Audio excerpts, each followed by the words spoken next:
మహాపరిశుద్ధుడా మీకు వందనాలు తండ్రి.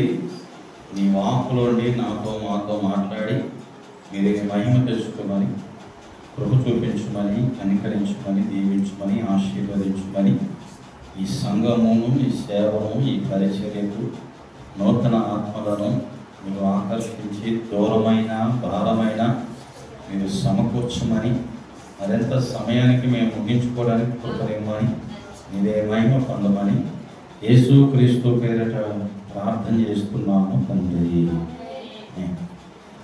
మంచిది. మరి నేను బలిపీఠం అంటే ఏంటంటే మన ప్రార్థన జీవితం. బలిపీఠం అబ్రహాము బలిపీఠం కట్టి ప్రార్థన చేశాడు. ఇస్సాకు బలిపీఠం కట్టి ప్రార్థన చేశాడు. యాకోబు బలిపీఠం కట్టి ప్రార్థన చేశాడు. మోషే కూడా బలిపీఠం కట్టి ప్రార్థన చేశాడు.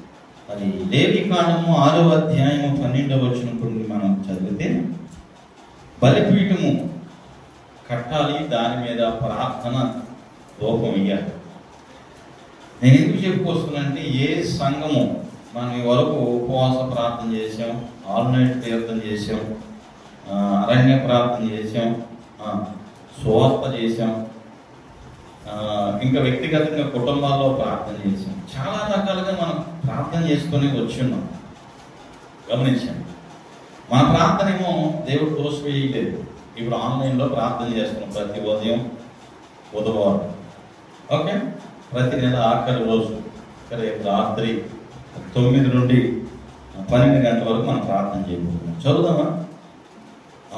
6వ అధ్యాయం 12 వచ్చింది. బలిపీఠం మీద అగ్ని మండుచుండవలను, అది ఆరిపోకూడదు.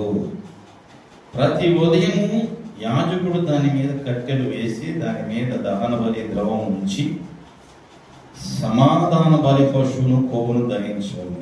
ఏంటంట? ప్రతి ఉదయం బలిపీఠం మీద అగ్ని నిత్యము మండుచున్న వల్లను, అది ఆరిపోకూడదు. హల్లెలూయా. బలిపీఠం మీద అగ్ని మండుచుండాలి. ఇప్పుడు మరి బలిపీఠాలు ఏమైనాయి? సంఘాల్లో ఏం తక్కువైంది? సంఘాల్లో ఏం తక్కువైంది? చూడండి, 2వ రాజుల గ్రంథం 18వ అధ్యాయం మీరు చూస్తే బలిపీఠము పడిపోయింది, ప్రార్థనా జీవితం పడిపోయింది, ఆత్మీయ జీవితం దిగజారిపోయింది, సేవా పరిచర్య ఆగిపోయింది, రాజకీయ పరంగానో కొంత సేవ అనేది ఆగిపోయింది, పరిచర్య ఆగిపోయింది. మందిరంలో తప్ప వీధుల్లో కానీ, ఇంటింటా కానీ, వ్యక్తిగతంగా కానీ ప్రార్థన చేసేవాడు తక్కువ అయిపోయాడు. గమనిద్దాం. చూడండి, ఏలియా ఒక మాట అంటున్నాడు. ఏమంటున్నాడో చూడండి. ఏలియాకి రోషం వచ్చింది, పౌరుషం వచ్చింది. ఏం చెప్తున్నాడు? 21వ వచనం చూద్దాం. 18:21. ఏలియా జనుల యొద్దకు వచ్చి, ఎన్నాళ్ళ మట్టుకు మీరు 2 తలంపుల మధ్య తడబడుదురు? యెహోవా దేవుడైతే మనము ఆయన అనుసరించుడు, బయలు దేవుడైతే వాణ్ణి అనుసరించుడని పత్రిక రాయింపుగా జనులు అతనికి ప్రత్యుత్తరంగా ఒక మాటను పలకలేక పోయింది. అప్పుడు ఏలియా యెహోవా ప్రవక్తల వారితో, నేను ఒక్కడే శేషించి ఉన్నా, అయితే బయలుకు ప్రవక్తలు 450 మంది ఉన్నారు. మాకు 2 ఎడ్లు ఇవి. వారు వాటిలో ఒకదాన్ని కోరుకొని దాన్ని తునకలుగా చేసి కింద అగ్ని వేడి చేయగానే దాన్ని కట్టెల మీద ఉంచవాలి. 2 ఎద్దు నేను సిద్ధం చేసి కింద అగ్ని వేయగానే దాన్ని కట్టెల మీద ఉంచవాలి. తరువాత మీరు మీ దేవత పేరును బట్టి ప్రార్థన చేయండి. నేనైతే యెహోవా నామం బట్టి ప్రార్థన చేయదు. ఏ దేవుడైతే చూడండి కట్టెల మీద తగలబెట్టకు నీవు ప్రత్యుత్తరం ఇచ్చునో ఆయనే దేవుడని నిశ్చయించుదము రండని ఏలియా మరలా జనులతో చెప్పగా జనులందరూ ఈ మాట మంచిదని, ఏంటంట, ఈ మాట మంచిదని ప్రత్యుత్తరం ఇచ్చింది. అప్పుడు ఏలియా బయలు ప్రవక్తను పిలిచి, మీరు అనేకులు ఉన్నారు కనుక మీరే మొదట ఒక ఎద్దును కోరుకొని సిద్ధము చేసి మీ దేవత పేరును బట్టి ప్రార్థన చేయడని, అయితే మీరు అగ్ని ఏమీ కింద వేయవద్దు చెప్పగా వారు తమకు ఇయ్యబడిన తీసుకొని పునకలుగా ఉదయం మొదలుకొని మధ్యాహ్నం వరకు బయట మా ప్రార్థన వినుమని. చూడండి, ఇంకొకసారి మరొకసారి చదువు. అరే అని చదివి అని చదువు ఫోన్ ఫోన్ ఇస్తాను, ఏదో పోనీ చదువుతుంది.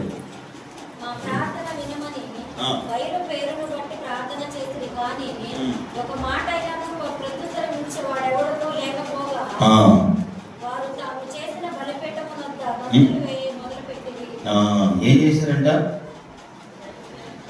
బయట మా ప్రార్థన వినుమని పేరు పెట్టి ప్రార్థన చేశారు కానీ ఒక మాటను పద్ధతులు ఇవ్వడం లేకపోగా వారు తాము చేసిన బలిపీఠం వద్ద గంతులు వేశారు. ఏం చేశారట? గంతులు వేశారు. ఇప్పుడు కూడా విగ్రహం ముందు ఏం చేస్తారు? ఇప్పుడు వాడు ఏ విగ్రహం పెట్టుకుని ఏం చేస్తారు? గంతులు వేస్తారు, ఆటలు ఆడతారు, పాటలు పాడతారు. తర్వాత మధ్యాహ్నం కాదు ఏలియా వీళ్ళ రెచ్చగొట్టే మాటలు మాట్లాడుతున్నాడు ఏలియా. వాడు దేవుడై ఉన్నాడు, పెద్ద కేకల వేడి, వాడు ఒకవేళ ధ్యానము చేయుచున్నాడేమో, దూరం ఉన్నాడేమో, ప్రయాణము చేయుచున్నాడేమో అని, వాడు నిద్రపోతున్నాడేమని, ఒకవేళ లేపవలసినదేమని అపహాస్యం చేయగా వారు మరీ గట్టిగా కేకలు వేసు రక్తము కారు మట్టుకు తమ మర్యాద చొప్పున కత్తులతో శాస్త్రములతోనూ తమ దేహములను కోసుకునేది. చూసారా? భక్తి అంటే మందా పడదా? మనం ఏమైనా రక్తాలు వచ్చేటట్టు కోసుకున్నామా? రక్తాలు వచ్చేటట్టు ఏమైనా చేసామా? గంతులు వేసారు పొద్దున్నే 6 నుండి 12 దాకా, పిలిస్తే రాలా. మధ్యాహ్నం నుండి ఏలే కోపం వచ్చింది, రెచ్చగొట్టేపటికి ప్రయాణం చేస్తుండేమో, దూరంగా ఉన్నాడేమో, నిద్రపోతాడేమో, మీరు లేపాల్సి ఉందనేపటికి ఇంకా కోపం వచ్చేసింది. గంతులేస్తే ఎంతసేపు కోపం ఉంటుంది? శరీరం గంతులేసి ఓపికలకి శరీరాన్ని ఏం చేశారంటాడు? పోసేసుకున్నాను. ఆ రక్తాన్ని చూసేనా మా దేవుడు మా దగ్గరికి సహజంగా ఏంటంటే దేవత రక్తాన్ని చూస్తే వస్తుందన్న ఫీలింగ్తో వాళ్ళు ఏం చేశారు? కోసుకున్నారు. నెక్స్ట్ ఏం జరిగిందంట? ఈ ప్రకారం మధ్యాహ్నం అయిన తర్వాత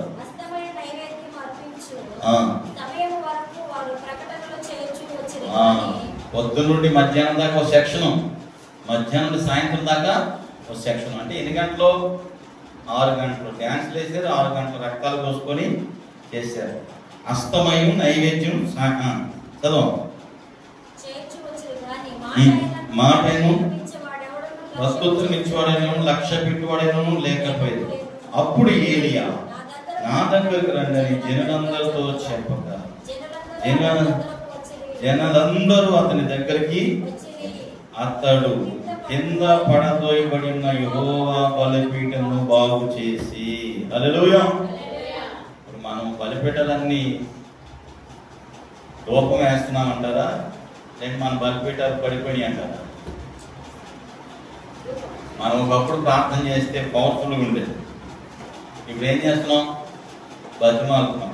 యేసయ్యా చేయవా, ప్రభువా చేయవా, తండ్రి చేయవా, ఆయన రిక్వెస్ట్ చేస్తున్నాం. పట్టుకోదు ప్రభా నువ్వే చెయ్యాలి, నువ్వే ఆర్డర్ వేసేవాడు. ఇప్పుడు ఆర్డర్ ఇట్లా రిక్వెస్ట్ చేస్తున్నాం. నాయన చేయి తండ్రి, యేసయ్యా కాపాడు నాయన. ప్రార్థన ఏమైపోయింది? కింద పడిపోయింది. ఈ బలిపీఠాలు సరి చేసుకోవాలి. ఏలియా క్రైస్తవ్యంలో ఉన్న బలిపీఠాన్ని ఏం చేయాలంటే తిరిగి కట్టాలంటే పడిపోయిన దాన్ని లేపాలి. మనం కూడా మన ప్రార్థనా జీవితాన్ని సరి చేసుకోవాలి. నువ్వు కూర్చొని ఉంటావో, నుంచొని ఉంటావో, పడుకొని ఉంటావో, ఏ విధంగా ఉంటా ఏం ఆపకూడదు, ప్రార్థన ఆపకూడదు. నిద్ర వచ్చినా, నీరసం వచ్చినా, ఏం జరిగినా ప్రార్థన ఆపకూడదు. ఈ ప్రార్థన ఆపకూడదు అనేదానికి ఒక కథ చెప్తాను. ఓ తల్లికి ఒకడే కొడుకు అంట. ఎంతమంది చూసారు, మీకు ఫోన్లో కూడా పెట్టారు. ఒకడే కొడుకు అయితే హాస్పిటల్కి తీసుకొచ్చి ఏంటంట, రేపు ఈ టయానికి నేను డబ్బులు కడతాను, మీరు జాయిన్ చేసుకోండి, ట్రీట్మెంట్ చేయండి అన్నప్పటికీ డాక్టర్లు తీసుకెళ్ళారు. మోకరించింది, ప్రార్థన చేసింది. ఉదయం 9కి ప్రార్థన చేయడం మొదలుపెట్టింది. మధ్యాహ్నం అయింది, ప్రార్థన చేస్తూ ఉంది. మధ్యాహ్నం 3 అయింది, ప్రార్థన చేస్తుంది. సాయంత్రం 6 అయింది, ప్రార్థన చేస్తుంది. ఎంతమంది చూసినా లేకపోతే చేయని అన్నారు. మరలా తెల్లారి చూస్తుంటే మరలా 9 అయింది, ప్రార్థన చేస్తుంది.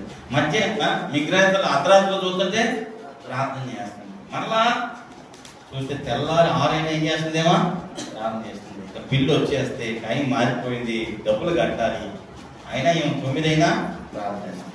మెయిన్ డాక్టర్ వచ్చాడంట. హాస్పిటల్లో పెట్టిన డాక్టర్ వచ్చి, ఈరోజు మా అమ్మ చనిపోయిన రోజు, ఈరోజు ఎవరికైనా నేను ఉచితంగా ట్రీట్మెంట్ చేయాలనుకుంటున్నాను, ఎవరైనా ఉంటే చెప్పండి అంటే, సార్ నిన్న ఉదయం 9కి మోకరించి ప్రార్థన చేసింది, 24 గంటలు ప్రార్థన చేస్తానే ఉంది. ఆమె చెప్పిందంట, నా దేవుడు చేస్తాడు, నా దేవుడు చేయి విడిచిపెట్టే దేవుడు కాదు. చిన్న సపోర్ట్లను కొట్టండి. నేను ఎందుకు చెప్తాను ఈ మాట్లాడితే, మన బలిపీఠాన్ని, మన ప్రార్థన జీవితాన్ని మనమే కట్టుకోవాలి. హల్లెలూయా. ఎక్కడ పడిపోయాం అక్కడే నిలబడాలి, ఎక్కడ జారిపోయాం అక్కడే నిలబడడానికి ప్రయత్నం చేయాలి, ఎక్కడ పోగొట్టుకున్నాం అక్కడే ఎత్తుక్కోవాలి. లేకపోతే ఇక్కడ పోగొట్టుకుని ఎక్కడో ఎత్తుతామంటే కుదరదు కదా.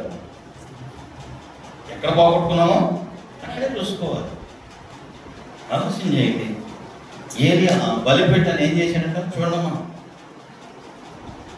అతడు కింద పడదోయబడిన యెహోవా బలిపీఠమును బాగు చేసి యెహోవాకు ప్రత్యక్షమై, నీ నామమును బట్టి ఇశ్రాయేలుకు వాగ్దానము నొందిన యాకోబు సంతతి గోత్రములు లెక్క చొప్పున 12 రాళ్ళు తీసుకొని ఆ రాళ్ల చేత యెహోవా నామము ఒక బలిపీఠమును కట్టి దాని చుట్టూ 2 మానికల గింజలు పట్టినంత లోతుగా కదలక కందకము ఒకటి తవ్వించి, కట్టెలు చక్కగా పేర్చి, ఎద్దును తునకలుగా కోసి కట్టెల మీద ఉంచి, జనులు చూచుండగా మీరు 4 తొట్టెలు నిండా నీళ్లు నింపుడి, దహన బలి పశువు మాంసము కట్టెల మీద ఉంచి పోయిడని చెప్పారు. అది తర్వాత 2వ మారు ఆ ప్రకారం చేయడని అతడు చెప్పగా, వారు 2వ మారు అలాగూ చేసి 3వ మారు చేయగా, వారు 3వ మారును అప్పుడు ఆ నీళ్లు బలిపీఠము చుట్టూను పొర్లి పారదు. మరియు అతడు కందకములను నీళ్లను నింపెను. అస్తమయం నైవేద్యం అర్పించు సమయమున ఏలియా దగ్గరకు వచ్చి ఇలాగూ ప్రార్థన చేసెను. హల్లెలూయా. సాయంత్రం 6 అయితే ఏమంటారు, మన పక్కన వింటాం కదా, మెయిన్ పొద్దుగూకింది, దీపం పెట్టంటారా, దీపం ఆర్పమంటారా, దీపం పెట్టమంటారా. ఏలియా కూడా సాయంత్రం 6 అయితే ఏం చేస్తున్నాడు, దీపం పెట్టడానికి, బలర్పించడానికి సిద్ధమయ్యాడు. నేను ఎందుకు చెప్తున్నానంటే, ఒకప్పుడు చేసిన ప్రార్థన మనం చేయలేకపోతాం. ఒకప్పుడు మోకరించినప్పుడు ఇమానియల్ ట్యాంకు పెట్టేయటానికి పట్టుకోతే తీస్తే నేను అనుకున్నాను, కాళ్ళు నల్లగా కాయలు వేసి అనుకున్నాను. ఈయన అనుకున్న నేను శాతం మోకాళ్ళు వేయకుండా చేసింది అనుకున్నాను. మోకరించి ప్రార్థన చేస్తాను. కొన్నిసార్లు గమనించండి, ఎక్కువగా మోకరించి ప్రార్థన చేసాను.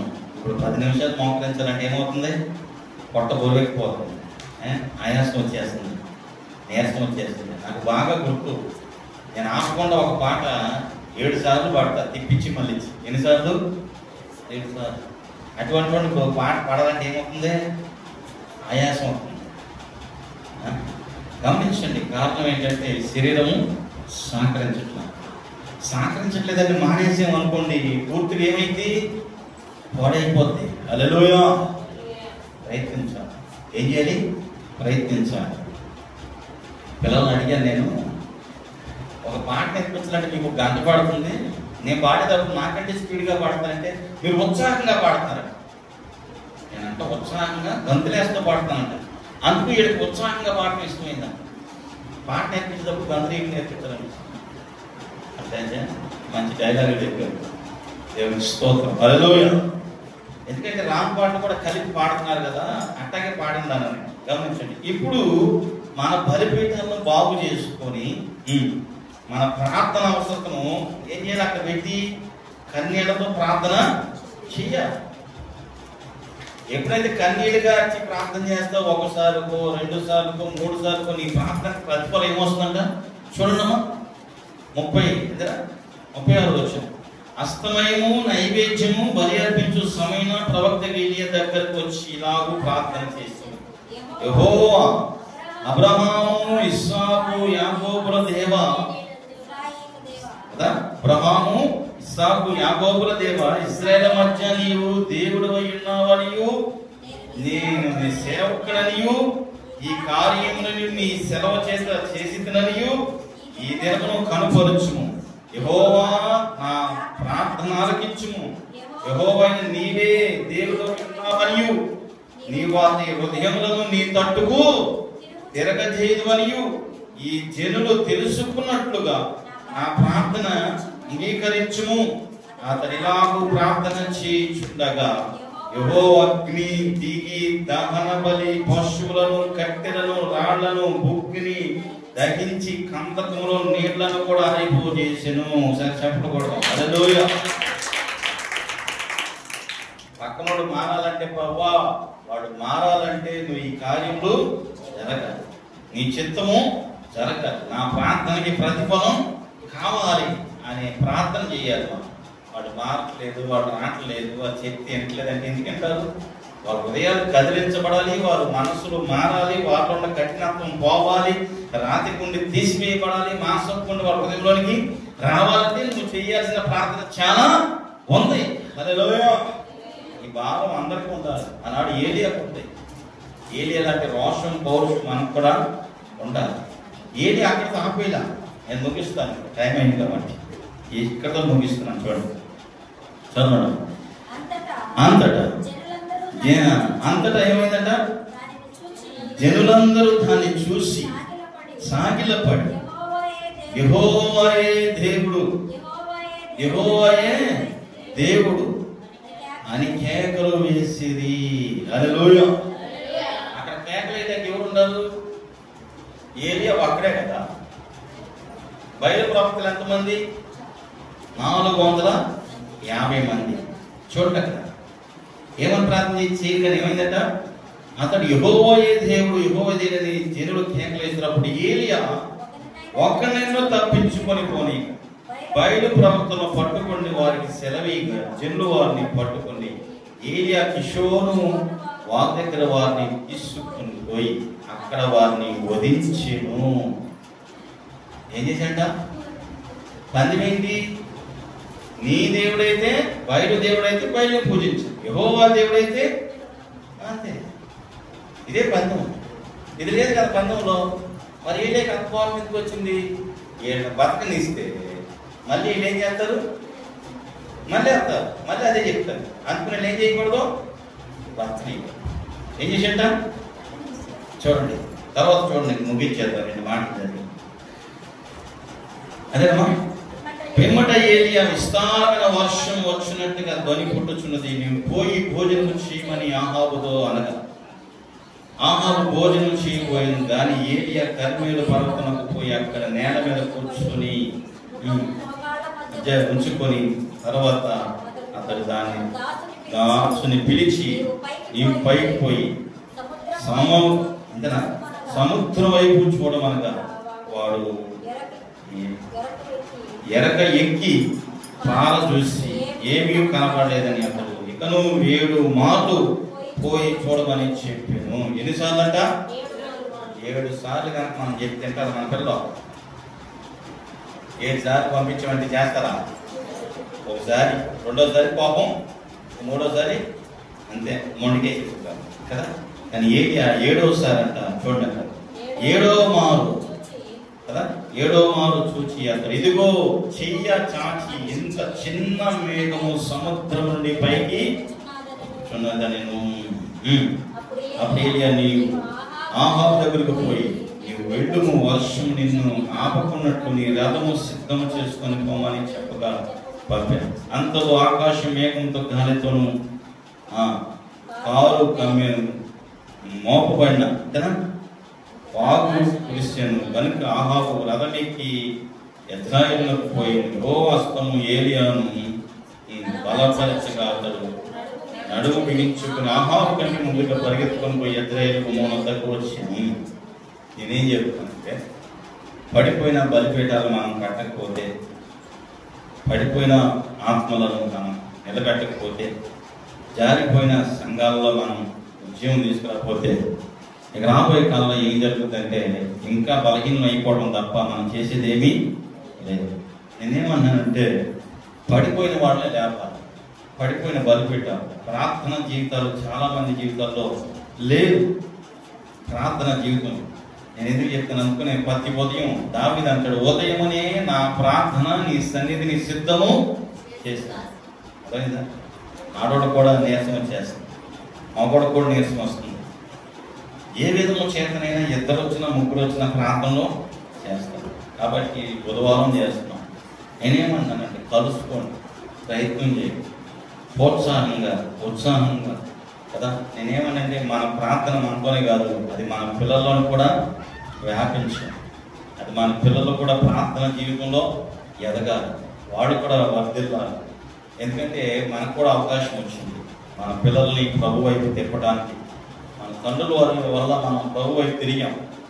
అలాగే మనం కూడా మన పిల్లలు ఇంకా మరింతగా ప్రభు వైపు ఏం చేద్దాం, తిప్పడానికి ప్రయత్నం చేద్దాం. భయభక్తులు నేర్పిద్దాం, ప్రభుని స్తుతించడం నేర్పిద్దాం, ఆరాధన చేయడం నేర్పిద్దాం. జారిపోకుండా పడిపోకుండా బలిపీఠం మీద నిత్యము అగ్ని మండుచు. మందిరంలో ప్రార్థన చేసేవాళ్ళు కొదువైపోయారు, మందిరానికి వచ్చేవాళ్ళే కొదువైపోయారు. కాబట్టి ఇంకా ప్రార్థన చేసేవాళ్ళు ఎక్కడుంటారు చెప్పండి? సంఘానికి వచ్చిన మనమే ప్రార్థన చేయకపోతే మరి ఇంకా మిగతా వాడు ఎడ చేస్తారు? ఆలోచన చేయండి. ఉపవాస ప్రార్థనకి రాలేకపోతున్నాం, శీల సహవాసంలో కలుసుకోలేకపోతున్నాం. నేనేమన్నానంటే కాస్తంత సమయాన్ని కేటాయించండి. ఉదయం చేస్తావా, మధ్యాహ్నం చేస్తావా, సాయంత్రం చేస్తావా, నీ ప్రార్థన ఎవరికి అభ్యంతరం కలగకుండా ఉండాలి. ఒక టైం పెట్టుకొని ప్రార్థన చేయండి. మధ్యాహ్నం 3 నుండి 4 దాకా ప్రార్థన చేయండి. సంఘం కోసం ఒక 1/2 గంట చేయండి, మీ కుటుంబం కోసం ఒక 1/2 గంట చేయండి, నశించిపోతున్న ఆత్మల కోసం ప్రార్థన చేయండి, వెళ్ళిపోయి ఉన్న వారి కోసం ప్రార్థన చేయండి, నూతనమైన వారు కావాలని ప్రార్థన చేయండి. ఎప్పుడైతే సంఘం అంతా ప్రార్థన చేస్తుందో ఈ వ్యాధులు, ఈ బాధలు, ఈ అప్పులు, ఈ దరిద్రాలన్నీ కూడా యేసు నామములో పోతాయి. అర్థమైందా? మనకన్నీ పోయినాయే, మనందరికీ పోగొట్టడమే. కాకపోతే ఇప్పుడు మనం పోగొట్టుకోలేకుండామంటే మనకు పట్టిన దరిద్రం ఏంటంటే మన బలిపీఠం ఏమైపోయింది, పడిపోయింది, కూలిపోయింది. కాబట్టి కూలిపోయిన బలిపీఠాన్ని ఏం చేద్దాం, కడదాం. దేవుడు అని నిరూపించమని మనం ఏం చేద్దాం, ఏలియా ప్రార్థన చేద్దాం. అందరూ లేచిలో పడదాం, కళ్ళు మూసుకుందాం.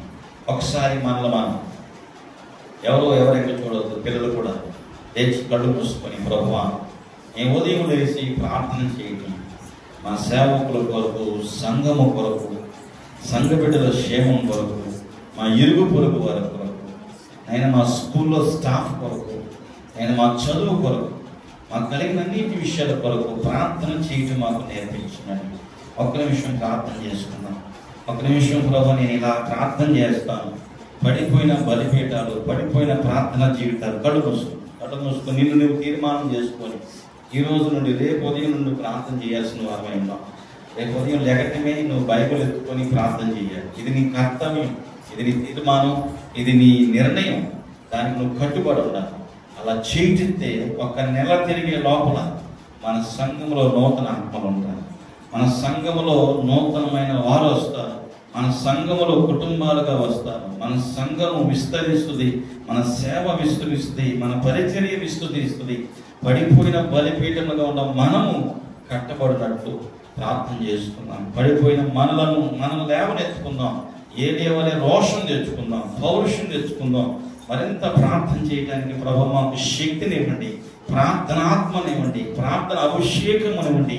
ప్రార్థన నాయన మా జీవితాల్లో వెలిగించేది గాను, అనేకుల్ని వెలిగించేది గాను, దీపస్తంభముపై నాయన అగ్ని మండుచున్నట్లుగా నా తండ్రి నాయన ఆ ప్రభు తండ్రి బలిపీఠం మీద నిత్యం అగ్ని మండునట్లు నేను మేము మండడానికి సహాయం చేయండి.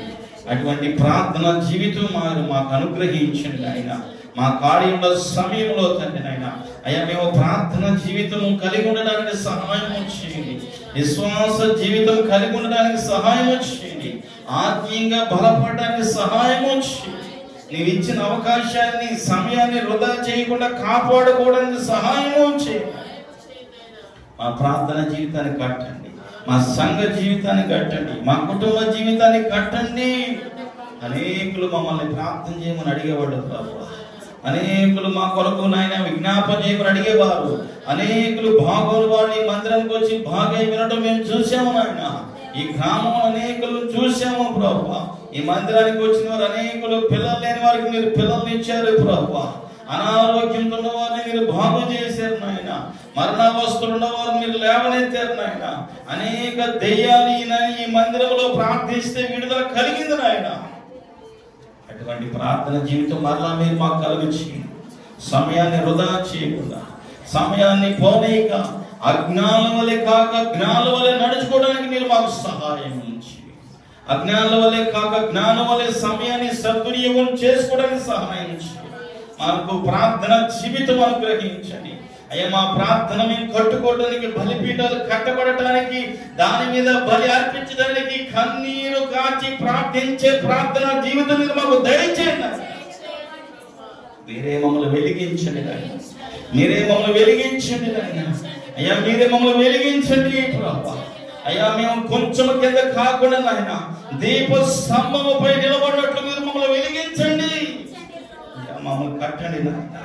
ఏదో ఒకరు కాదనైనా ప్రార్థన చేయగలరు, సంఘం అంతా ప్రార్థన చేస్తే నాయన చెరసాలలో ఉన్న పేతురు ఎలాగైతే బయటకు వచ్చారో అటువంటి ఆసక్తి కలిగిన ప్రార్థన జీవితం మీరు మాకు దయచేయి.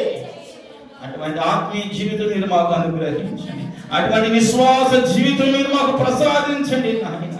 అటువంటి ఆత్మీయంగా మేము బలపడినట్లు కృప దయచేయండి నాయన. మీరు మమ్మల్ని జ్ఞాపకం చేసుకోండి అయ్యా, మీరు మమ్మల్ని జ్ఞాపకం చేసుకోండి. ఏలియా వంటి ఆత్మను మీరు మాకు ప్రసాదించండి నాయన. ఎలీషా లాంటి ఆత్మను మీరు మాకు ప్రసాదించండి నాయన.